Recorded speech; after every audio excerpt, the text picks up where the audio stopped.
So, I am back once again, yes. Now, by the time this video comes out, I haven't checked the stats yet, but currently I released a video of all the movies I have watched in 2022 and a sort of video edit that pretty much I've seen on TikTok.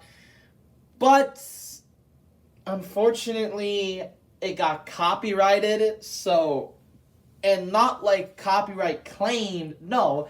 It got partially copyrighted in several countries, which I don't know. So hopefully, in some way or another, I could trim it down, maybe do a few new edits and do something with that. So yeah, hopefully I could just check sooner that why the video footage wasn't shown. But anyways, here is my review on the Marvel Select Anti-Venom. And I think this is a reissue, considering I think the box doesn't look older, even though this figure is really, really old. So, here's the figure. Here's the box, which is pretty bulky compared to that of Carnage. Here's Carnage for comparison. Carnage was bulky, but Anti-Venom is just bulkier.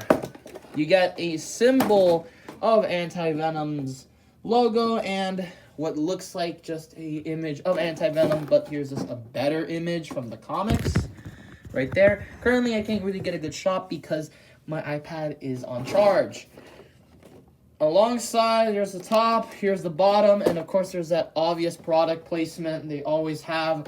And then same goes with the back, such as Captain Marvel and Wolverine. Here is a basic summary of Anti-Venom. Pause, you want to read it right now. Alright, and then let's move on to the figure. Let's go, shall we? A little simpler than usual, considering that this figure, spoiler alert, doesn't have any accessories, but let's start off with the main reason as to why I feel like this figure is probably the best Anti-Venom on the market as I've seen. And let's just go over the one thing, the paint, but most of all, just that beautiful sculpt. Just, I know the paint, it looks richer, it looks more detail, and that especially shows in the head. You can see his head is a lot more different than that of the Marvel Legends one. It doesn't elongate enough and is a lot more flatter. He has these large fangs of teeth.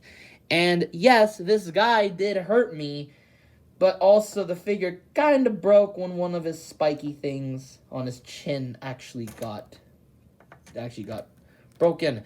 But yes, this figure is spiky and it hurts. But I like the fact that it kind of does, and I like the sculpt overall. It doesn't look too plain, and it also is highlighted with this dry brushing that makes him look actually a lot better. Highlighting all the blacks and gray with it, alongside, again, that nice symbol.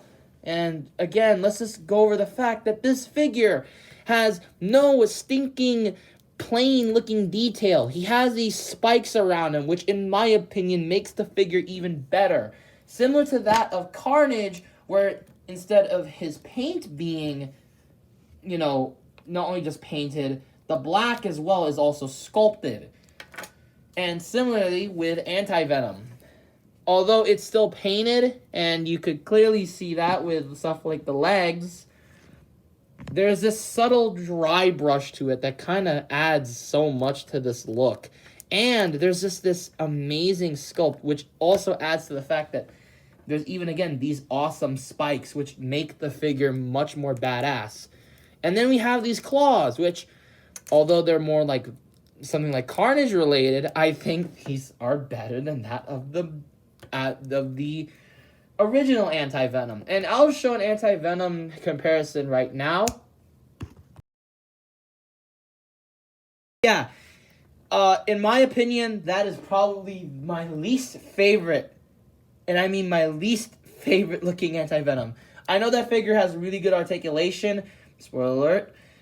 For this guy, he doesn't really have the greatest, but at least this figure has a great amount of paint and sculpt, especially with the sculpt, how it kind of hurts to hold it. Like, there's spikes on his calves, there's spikes, the claws are a little spiky, but then there's these little points and ridges, there's spikes all over his arms and on his head and on his shoulders, and overall, it's really well done. But let's move on to this figure's weakest point. I mentioned before, this is the figure's weakest point, and that is very terrible articulation to some extent. It's serviceable for like a statue, but in terms of an actual posable figure, compare that to like Carnage or hell, even Venom, this isn't that great. But hey, at least he can stand like Venom.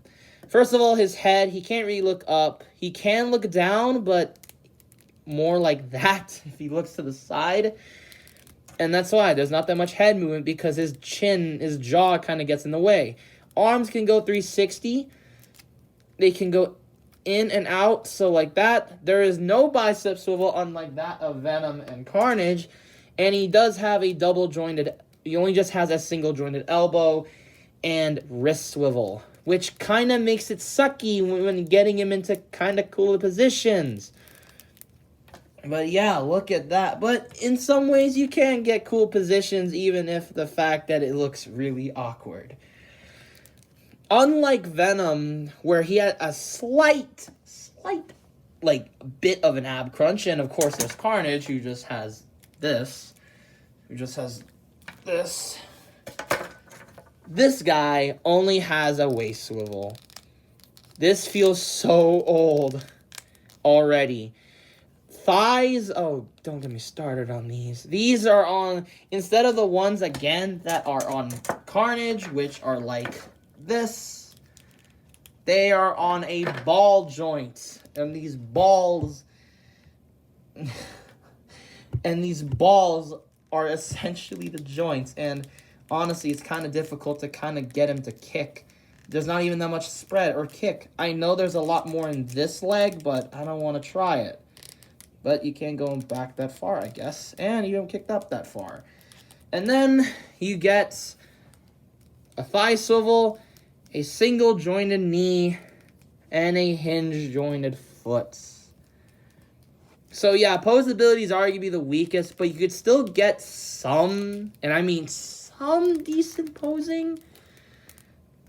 And then moving on to the accessory, which I didn't discuss in the first half, but I think this kind of explains the bulk of this box. And that is this awesome accessory piece. Now, yes, you do have to assemble it. So, I'm a terrible example at it, but here is what I mean. And you just simply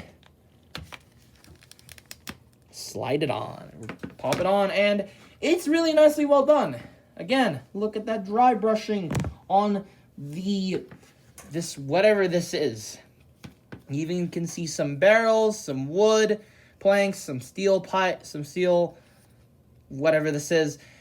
And then there's two pegs, which work for this figure because this is a stand. And honestly, this is kind of worth it, even though I would have personally loved maybe more hands, maybe a lot more accessories, but this is like an older mold. I feel like this is like a reissue in some sense, because no way would Diamond Select re-release this currently when previously we had stuff like this. And of course Venom, who's in the background. So yeah, overall I think the base is awesome. Now let's move on to the scale. Don't have this guy falling over like a wet noodle every time. This guy stands at almost 7.5 inches. And for some comparisons, is Anti-Venom compared to the Spectacular Spider-Man, also from Marvel Select, and also the Renew Your Vows Spider-Man. I think it scales way better than the Renew Your Vows. These two kind of have the same scale and also have the same sort of problems, at least in terms of the legs. Why these ball-jointed looking hips? These look so awful. And then, for a symbiote comparison, here is Anti-Venom compared to the Venom Pool Wave, Movie Venom, and Carnage from Marvel Select. And as you could clearly see, yes, this is a new mold. Kind of hope they actually make a newer version of this Anti-Venom, considering the fact that they did make re-releases but did add some new parts with stuff like Venom and Carnage. For example, their Disney Plus, not Disney Plus, but their Disney exclusive store figures. But even then, both the Venom and Carnage, they both at least have something better than that of their older Ultimate releases way back in the early 2000s. So anyways, let's move on to my final thoughts. Anyways, so here's my overall thoughts on Anti-Venom from Marvel Select. Buy now, skip, or wait for just skip, because again, I don't know if this figure is being released worldwide, because this box says it's a 2021 release, even though this figure feels like it was made in the early 2000s. But overall, if you wanted my overall rating, I'll just give it a flat out 7 out of 10. This is because I won't knock it point. I mean, yeah, sure, it's an older sculpt. It's not the greatest in terms of articulation, and accessories are certainly lacking compared to that of Venom and Carnage, but I think the paint and the sculpt on just the base alone and this awesome sculpt on this figure make this, in my opinion, better than that of the Marvel Legends one. Now, again, I don't own the Marvel Legends one, but when I looked at the figure in like any promo shots or any photography, I just feel like the figure just looks so plain.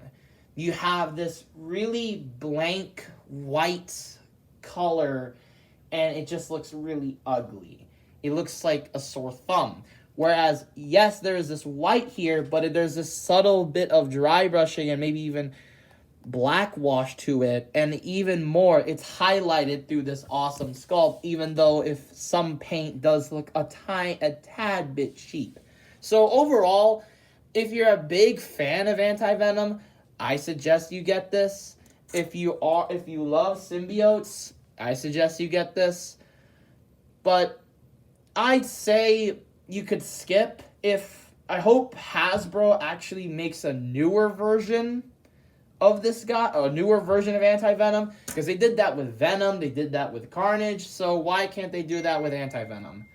So, yep. Anyways, that was my parents. But anyways, thanks for watching. Like, subscribe, hit the bell, and I will see you all later in hopefully the next review.